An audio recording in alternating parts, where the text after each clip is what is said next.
All right, welcome to another deep dive, just for you.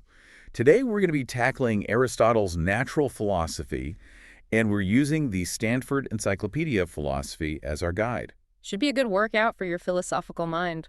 Yeah, definitely a lot to cover here as we dig into how Aristotle understood the natural world. So Change, causation, the structure of reality, the big stuff. right up your alley. Yeah, and we're going to be navigating a lot here. His whole framework for nature, his ideas about motion, the four causes, which I'm sure we're all familiar with. Of course, but always more to uncover there. Oh, yeah, definitely. And then his thoughts on movers and unmoved movers. So quite a journey ahead. It is. And the Stanford entry, as a comprehensive overview, it gives us plenty to chew on. And as a philosopher, I think you'll appreciate how these concepts all fit together. I'm sure I will. Let's jump right in then. Yeah. So first up, Aristotle's conception of nature. Okay. It's got to be more than just the physical stuff, right? Absolutely. He defines it as, an inner principle of change and being at rest. So right away, we're talking about this inherent dynamism. For Aristotle, if something moves or stays still according to its nature, that nature itself explains why. Interesting. So it's not just about external forces acting on something. Right. It's not just a mechanistic view. It's more like, think of a river flowing downhill. That movement is in the nature of water and its relation to gravity. Okay, so the explanation for natural phenomena is internal, like built in. Yeah, exactly. And the Stanford entry, it contrasts this with external active powers, right, or potentialities, and internal passive capacities. So when change isn't natural, you usually need some external agent acting on something. But natural change, it's got that inner principle, the nature, and once the right conditions are met, off it goes. So like a seed sprouting. It's got the potential already within it, and the right environment just lets it do its thing. Precisely. The oak tree's already there in the acorn, potentially. Soil, water, sunlight, those just provide the conditions. And this is where the concept of nature as an ultimate ground in causal explanations comes in.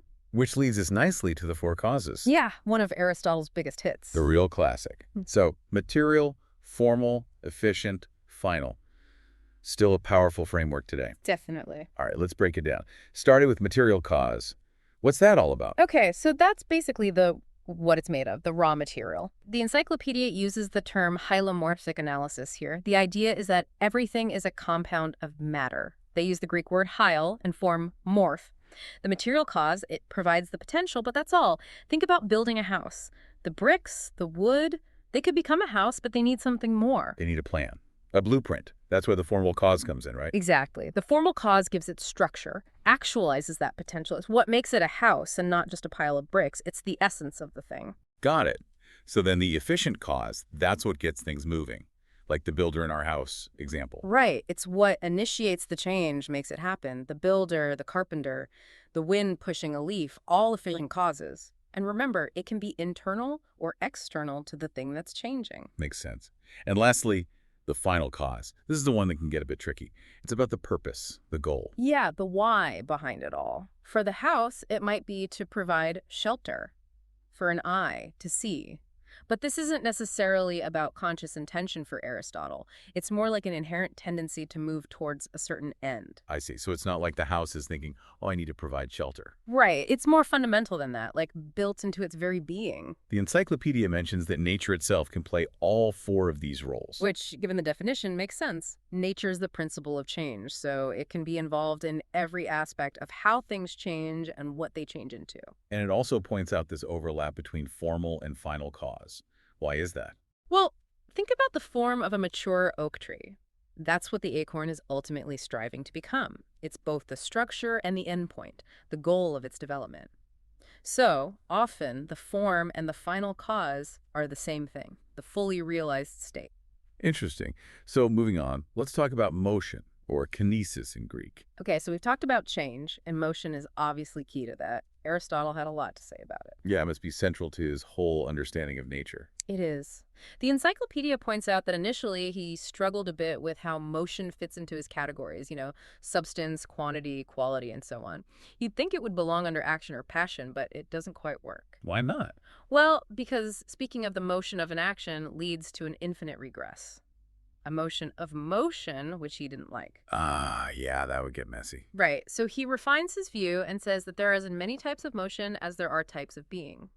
Essentially, the kind of motion depends on the category where the change happens. So a change in color is fundamentally different from a change in size. Yeah, exactly. And changes in relations, like becoming taller than someone else, those are accidental, not real changes in the thing itself. Makes sense. And what about action and passion? Why don't they fit in here? It goes back to that infinite regress, motion of motion. It just doesn't work logically. Okay, so we're left with real change happening in substance, quality, quantity, and place. Right. And then there's the famous definition of change itself, the actuality of the potential, insofar as it is potential. That's a mouthful. It is, but it's basically saying that change isn't just the potential or the final result, it's the process of that potential being realized. Like becoming rather than just being. Exactly. The in-between state. The encyclopedia uses the house building analogy again here. The materials have the potential to be a house. The finished building is the actual house. But the building process, that's the actuality of the potential happening right now. So it's capturing that dynamic process. Yeah.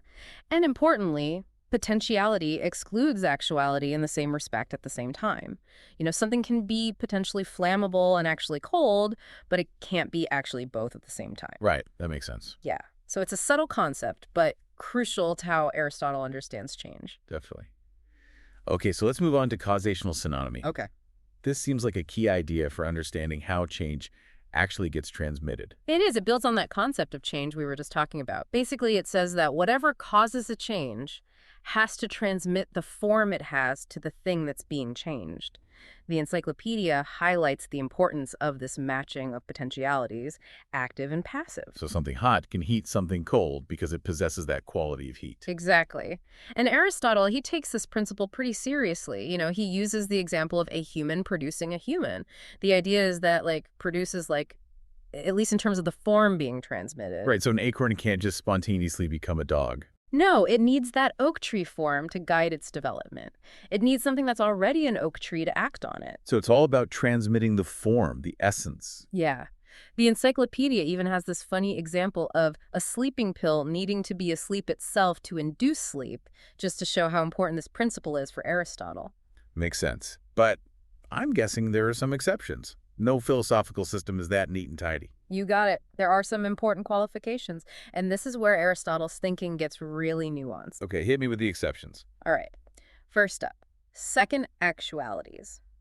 This refers to cases where something's potential is actualized, but it doesn't need a new external cause in that moment. The encyclopedia gives the example of natural locomotion. So like things moving according to their nature, like a rock falling. Yeah. Once the obstacle is removed, it falls naturally. It doesn't need a continuous push. Right. So the initial cause set things in motion, but it's not constantly acting. Exactly. Another example is using knowledge you've already acquired. Once you understand something, you don't need the teacher there every time you apply it. Okay, that makes sense. What's the next exception? Locomotion itself, change of place. Aristotle says that this principle of causational synonymy doesn't apply as strictly here. Why is that? Because moving from one place to another doesn't fundamentally change what a thing is. So the cause of that motion doesn't need to have the same form in the same way. Interesting. So what about the third qualification? It has to do with causal chains, when one thing acts through another and so on.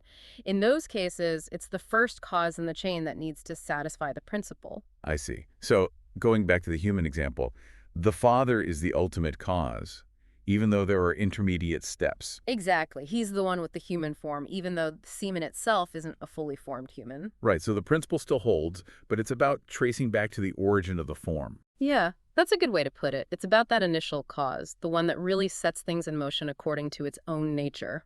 Okay, so even with these exceptions, Aristotle can still maintain the core of his idea. Yeah, the encyclopedia argues that the exceptions ultimately rely on a prior cause that did satisfy the principle. It all goes back to that first fundamental cause. That makes sense. It's like a chain reaction, Yeah, but it needs that initial spark. exactly.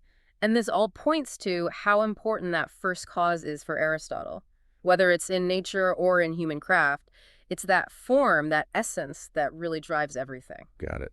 So let's move on to the priority among motions. All right. It sounds like Aristotle doesn't view all types of change as equally fundamental. Yeah, you're picking up on that. So he initially thought that generation coming into being might be the most fundamental kind of change, but he ends up arguing for locomotion, change of place. Interesting. So movement is more basic than something coming into existence. In a way, yes. The encyclopedia lays out his reasoning. Basically, it comes down to the fact that most other changes depend on contact. To interact, things need to be close to each other. Exactly. And how do they get close? Through locomotion. So movement is a prerequisite for most other types of change. Yeah. And he also points out that locomotion can happen all on its own, but other changes often need something else to move them into contact. That's a good point. So this leads into his argument for the eternality of motion, right? Yes, a cornerstone of his cosmology. You see, in Book 8 of the Physics, Aristotle argues that motion can't have a beginning. Meaning it's always existed. Yeah, because every change has to be caused by a previous change, going back and back forever. To avoid an infinite regress with no starting point, he says there's this eternal chain of motions. Okay, so to keep the universe running, something has to be eternally in motion. Precisely. And for Aristotle, this eternal motion is the revolution of the celestial spheres. Up in the heavens, everything is constantly moving in perfect circles. And this eternal motion, it sort of anchors everything else. Yeah. Keeps the whole system going. Right. It provides a framework for understanding why the universe, even with all its changes, is still ultimately finite. Even though we have things like, an endless line of ancestors, that chain of generation is still dependent on the larger cosmic motions. The encyclopedia mentions the sun's motion as an example. Yeah, good one.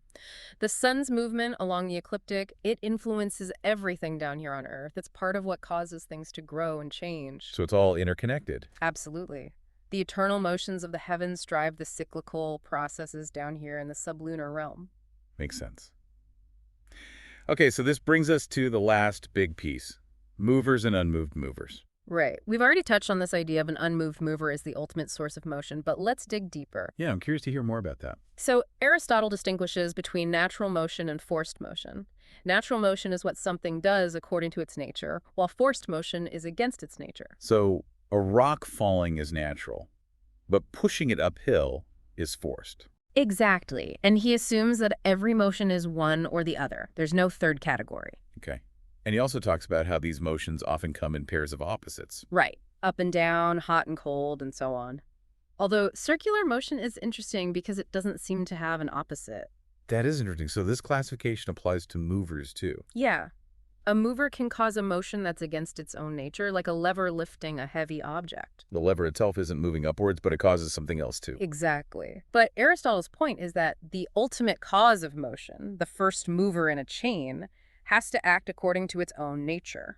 Okay, so that brings us back to the idea that everything in motion needs a mover. That makes sense for forced motion, but what about natural motion? Does a rock need a mover to fall? Yeah, this is where it gets tricky. Aristotle argues that even natural motion needs a mover, even if it's not as obvious. He specifically talks about the elements, earth, air, fire, and water. So they don't just spontaneously move on their own. No. Their nature explains why they move in certain ways, earth down, fire up, but something has to initiate that motion. He uses the principle of causational synonymy to argue against the idea of self-motion. Right, because something can't give itself a form it doesn't already have. That's the idea. So for the elements, the mover might be something that removes an obstacle, like removing a support from under a rock. Okay, that makes sense. Yeah. But there has to be more to it than that, right? Yeah, Aristotle goes deeper. He says that the ultimate mover for the elements is often whatever generated them in the first place, whatever put them in a position that's not their natural place. So for a rock, it might be the process that formed the rock itself. Yeah, something like that. Da-da. And this chain of movers, it ultimately leads back to the eternal circular motions of the heavens. But those motions, they also need a mover. But we already said that those spheres are eternal, right? So what could move them? This is where the unmoved mover comes in.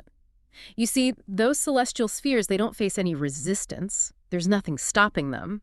So their mover can't be something that's pushing or pulling them. So it's not a physical force. Right, it has to be something different. Aristotle defines motion as an incomplete actuality, something that depends on the actuality of the mover. So the mover can't be moving itself. It has to be completely actual, with no potential for change. Because any potential would mean it's still in motion in some way. Exactly. It can't even have accidental motion, like a soul that's unmoved itself but connected to a moving body. Wow, so this unmoved mover is something else entirely. It is. It's pure actuality, pure perfection. It has infinite power, and it exists at the edge of the cosmos where the celestial motion is fastest and most all-encompassing. And this unmoved mover, it's the ultimate source of all motion in the universe. That's the idea. It sets everything in motion without being in motion itself. The encyclopedia points out that Aristotle describes this unmoved mover in a couple of different ways. In the physics, it's this ultimate efficient cause that explains how the universe keeps moving. But in the metaphysics, it's more like an object of desire. Yeah, he talks about it as the ultimate good, the thing that everything strives towards. So it's not so much that it's pushing things, but rather that everything is drawn towards its perfection. So it's more like a prime attractor than a prime mover. Yeah, I like that way of putting it. And the encyclopedia suggests that these are just two sides of the same coin, two ways of understanding this principle that transcends our normal ideas of cause and effect. Fascinating. Well, this has been a really deep dive into Aristotle's natural philosophy. Definitely a lot to think about. We've covered so much.